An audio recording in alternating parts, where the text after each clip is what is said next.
Bismillahirrahmanirrahim. Assalamualaikum warahmatullahi wabarakatuh. Teman-teman semua, Bapak-Bapak, untuk pertemuan kali ini kita di pertemuan ke-11.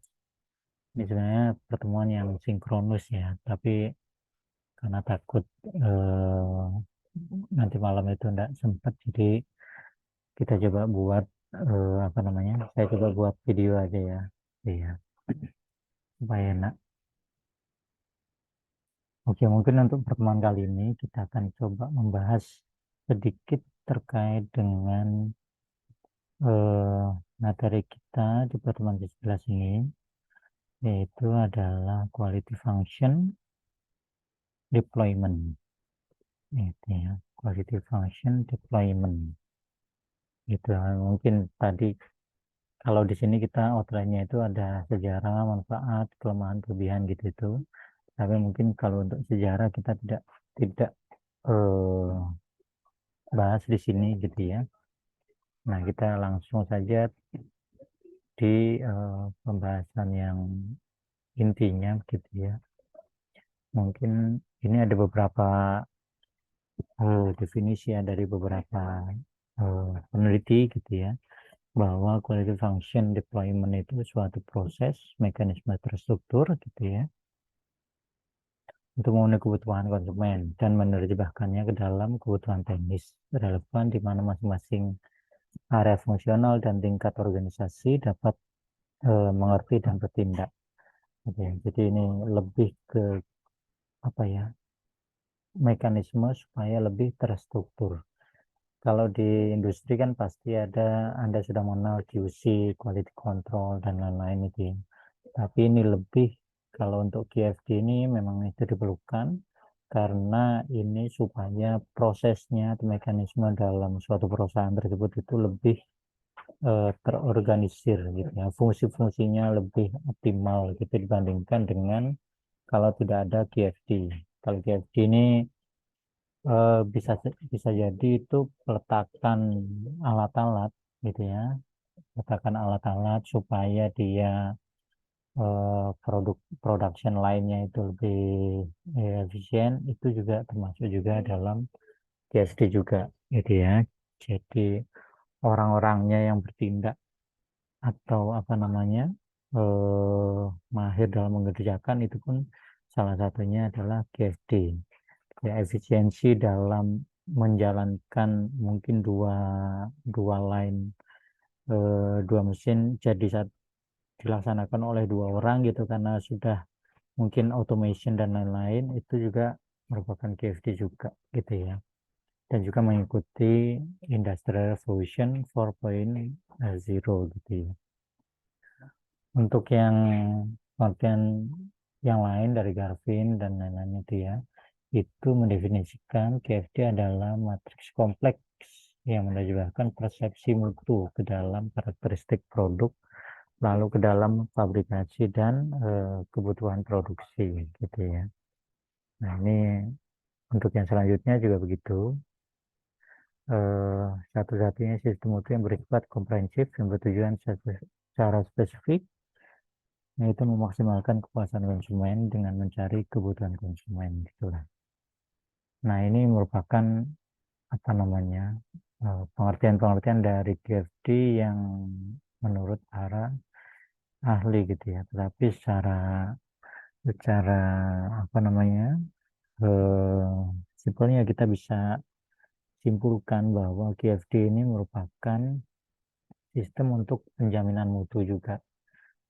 Penjaminan mutu memang di di samping mekanisme dari production itu yang memang efisien, dan juga memaksimalkan apa namanya stakeholder di sana atau employee yang ada di sana, yang ada di perusahaan tersebut gitu ya, sehingga dapat menjalankan tugasnya dengan baik gitu ya. Baik tugas memproduksi, mengassembly atau merancang gitu ya. Itu pun dengan sesuai dengan mutu yang disyaratkan gitu ya. Nah, untuk GFD ini terdiri dari tiga kata: quality, function sama deployment. Quality itu mempertemukan permintaan dari pelanggan untuk membuat suatu produk gitu ya. Ada juga function itu melaksanakan apa yang harus dilakukan. Gitu memang harus sesuai dengan fungsinya ya. Fokus gitu. Jadi apa yang menjadi tugasnya dijalankan dengan baik gitu. Deployment memahami siapa yang akan melakukan untuk terwujudnya suatu produk tersebut. Gitu. Jadi memang quality function ini memang agar apa, dapat memproduksi suatu produk tersebut itu sesuai dengan uh, persyaratan, memenuhi kualitinya gitu ya. Fungsi dari setiap mesin juga berjalan dengan baik dan fungsi dari setiap pekerja itu pun uh, sesuai dengan yang ditugaskan atau memang itu job desk-nya gitu. Nah, ini manfaat-manfaatnya ya. Jadi manfaat dari QFD ini memang kita pasti berfokus pada demand kita gitu ya. Jadi supaya organisasi TQM ini di sini dijelaskan merupakan organisasi yang berfokus pada pelanggan. Jadi memang untuk kualitasnya, untuk produk yang akan kita apa namanya kita produksi, kita rancang, kita konsep gitu ya. Memang itu berfokus pada eh, customer nantinya gitu ya. Yang kedua manfaatnya adalah efisiensi waktu gitu ya, mengurangi waktu pengembangan produk karena memfokuskan pada persyaratan pelanggan yang spesifik. Nah, ini memang dari yang sebelumnya juga sudah dijelaskan untuk pengembangan konsep dan lain-lain gitu ya. Memang supaya fokus pada apa namanya demand kita gitu ya, sehingga konsep yang akan kita buat itu sudah apa ya eh, memakan waktu yang sedikit gitu. Jadi waktu untuk pengembangan produk nantinya juga akan efisien gitu ya. Selain itu orientasi kerja kerja sama tim. Itu memang ini teamwork itu pasti apa namanya menjadi salah satu acuan untuk tersuksesnya kesuksesan QFD ini gitu ya. Karena kalau memang kerja sama tim ini baik itu dari level manager, supervisor ataupun pekerja itu harus mempunyai apa ya eh, kerjasama yang baik gitu ya. Kalau ada salah satu yang mungkin komunikasi ataupun dari awal memulai pekerjaan itu apa namanya eh, komunikasinya kurang gitu katakanlah ya, itu nanti di pekerjaannya pasti mungkin mendapatkan apa namanya ya pasti kurang efisien gitu ya, pasti kurang efisien. Makanya untuk sebelum memulai pekerjaan pastikan semua itu dipersiapkan dengan baik, baik itu APD, baik itu mungkin job permitnya gitu ya, job permit baik itu mau mengerjakan di apa namanya eh, di pekerjaan yang daerah untuk ketinggian gitu kan, itu kan memerlukan job permit yang disyaratkan gitu ya, sehingga semua itu dapat berjalan dengan baik sesuai persyaratan. Dan kerjasama tim ini memang harus harus tetap dijalin gitu ya, sehingga dari segi produksi, dari segi mungkin komunikasi kerjasama, kalau kalau ada yang menyarankan untuk terjadinya efisiensi itu pun memungkinkan juga dari kerjasama tim ini, gitu ya. Hmm.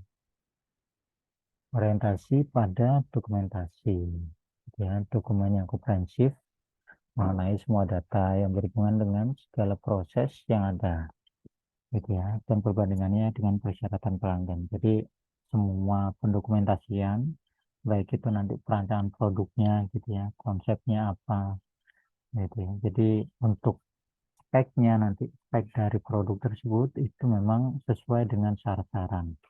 Jadi kalau semua spek, semua katakanlah kita memproduksi apa namanya ya produk di mesin gitu ya, yang apa namanya mensyaratkan memiliki kekuatan yang tinggi, kekuatan impact yang tinggi, itu kan nanti perlu bahan-bahan yang memiliki kekuatan atau yield strength yang eh, cukup tinggi gitu ya, sehingga mungkin menggunakan baja karbon.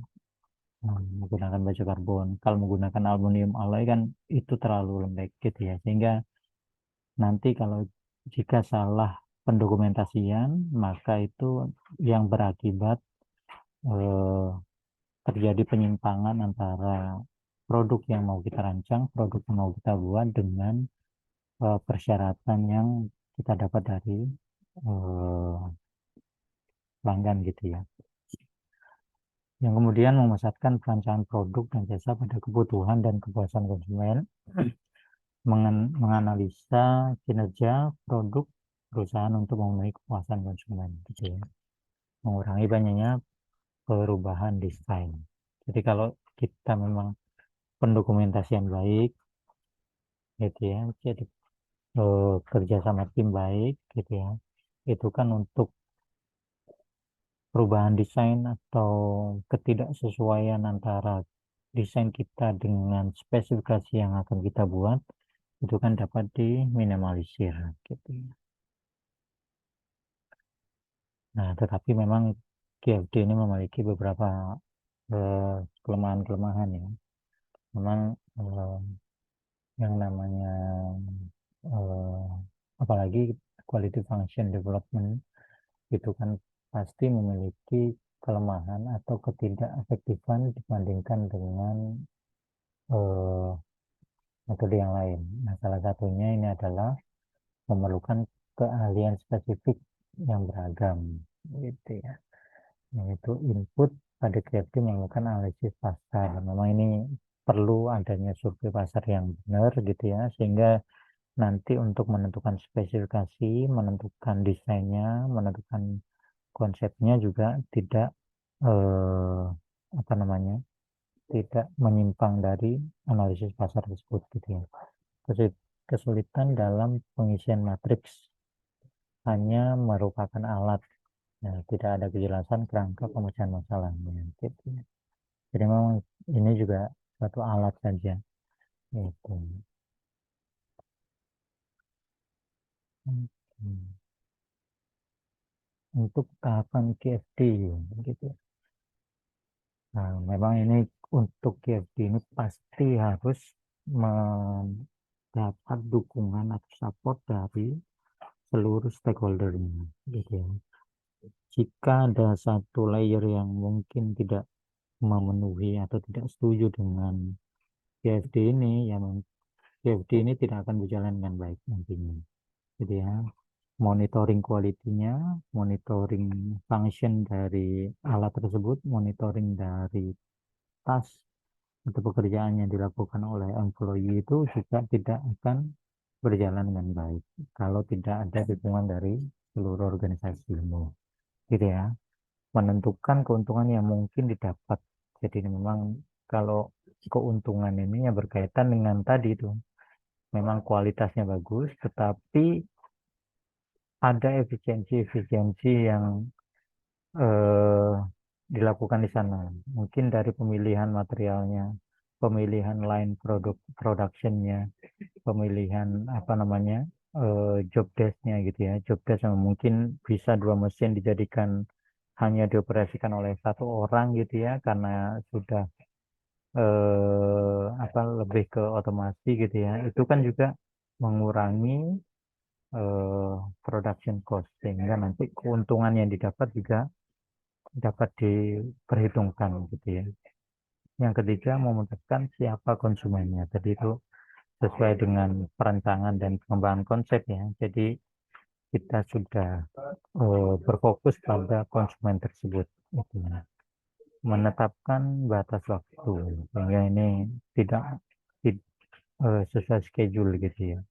Jadi pekerjaan production ini mungkin kita memiliki waktu dalam memproduksi dalam satu line itu 15 menit gitu kan ya. Itu juga ada batas waktunya sehingga mungkin satu hari kita memproduksi berapa produk atau berapa apa namanya berapa tahap gitu saja dalam memproduksi suatu produk gitu ya.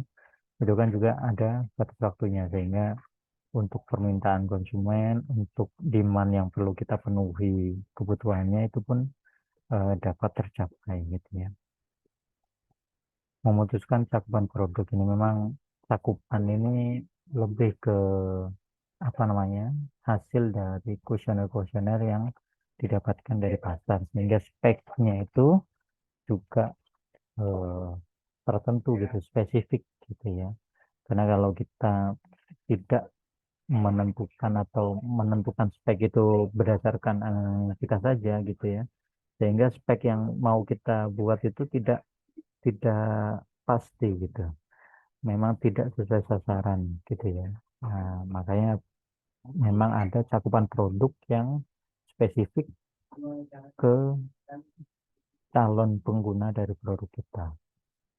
Nah, yang berikutnya memutuskan tim dan hubungannya dengan organisasi. Ini tadi sudah dijelaskan, membuat jadwal pelatihan TFD. Memang ini perlu dijadwalkan pelatihannya untuk menambah gitu ya keterampilan dan juga apa namanya awareness gitu ya dari para employee gitu ya. Melengkapi fasilitas dan materialnya. Memang ini tugas dari perusahaan melengkapi fasilitas baik itu dari mesin-mesin ataupun APD ataupun yang lain gitu yang menunjang production gitu. Nah, ini merupakan tahapan-tahapan KFD eh, mulai dari apa namanya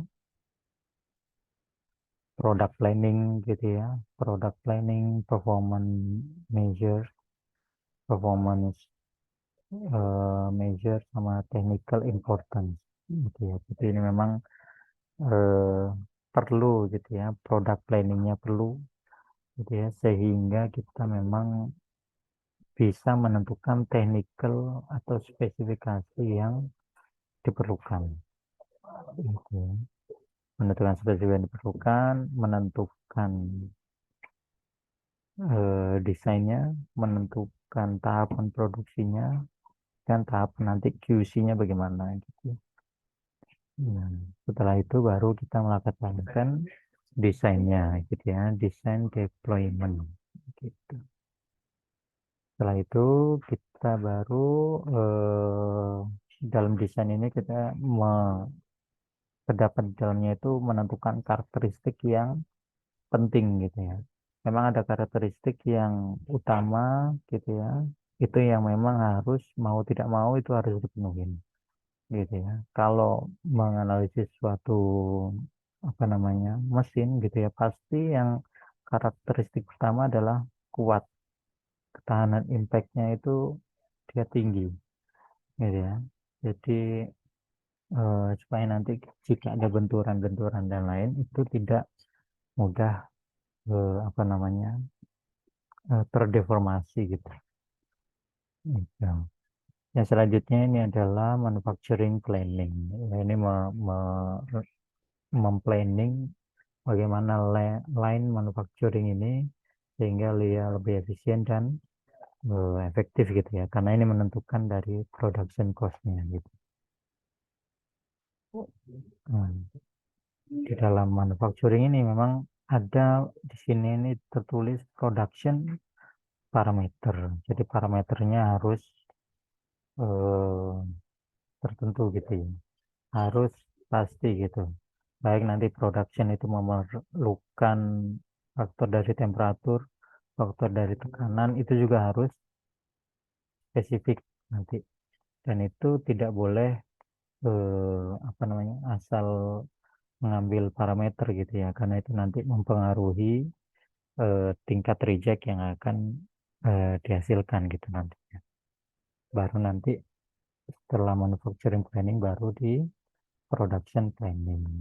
ya, sehingga nanti tahapan QFD dari product planning sampai production planning ini teramu dengan baik dengan memperhatikan apa namanya technical importance-nya, karakteristiknya dan juga parameter dalam produksinya gitu ya. Nah, ini struktur matriks dari eh, quality gitu ya. Memang matriks target persyaratan teknis ini yang pertama yang menjadi dasar kita gitu ya untuk menentukan nanti korelasinya, untuk menentukan perencanaannya, untuk menentukan desainnya gitu ya. Sehingga nanti kita baru bisa menyimpulkan persyaratan teknis apa yang eh, diperlukan gitu ya.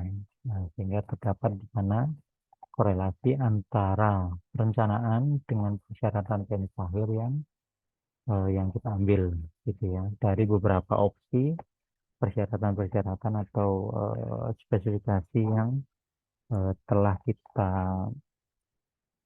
telah kita ramu ya telah kita ramu dari beberapa aspek teknis yang diperlukan oleh suatu produk tersebut.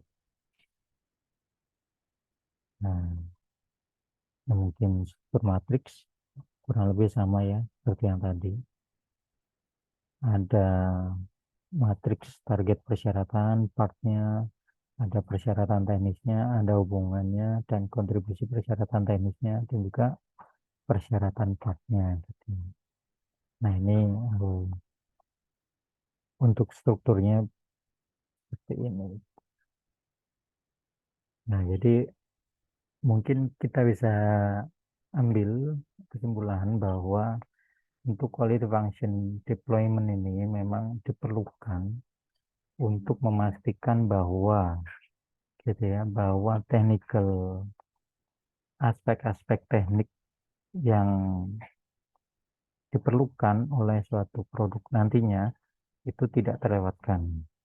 Aspek-aspek yang mungkin harus karakteristik yang harus ada dalam suatu produk tersebut itu tidak boleh terlewatkan gitu ya. Dan juga parameter-parameter baik itu parameter teknis ataupun parameter kondisi di lapangan itu juga harus ditentukan dengan baik sehingga nanti untuk apa namanya hasil dari produksinya baik itu rejectnya dan lain-lain itu menjadi terminimalisir gitu ya. Dan juga di samping itu memang QFD ini bertujuan untuk memastikan bahwa terjadi efisiensi gitu ya dari alatnya, dari stakeholdernya gitu ya. Terjadi efisiensi di sana sehingga karena semua stakeholder di mesin itu dapat menjalankan fungsinya dengan semaksimal mungkin. Jadi itu terkait dengan KFD yang mungkin eh, pasti ada ya di suatu apa namanya perusahaan manufacturing gitu ya. Karena kalau tidak ada itu nanti untuk production lainnya, untuk production apa namanya penyusunan konsep dan lain-lain itu akan kurang efisien dari segi waktu, dari segi cost-nya gitu ya, pemilihan desain yang kurang kurang efektif gitu ya. Nah, itu juga menjadi dampak kalau QFD ini tidak dilaksanakan dengan baik. Gitu.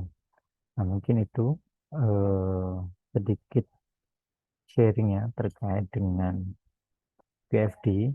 Ya, mungkin nanti kalau ada pertanyaan, ya boleh nanti dikirimkan di forum ataupun di kuis nantinya gitu ya.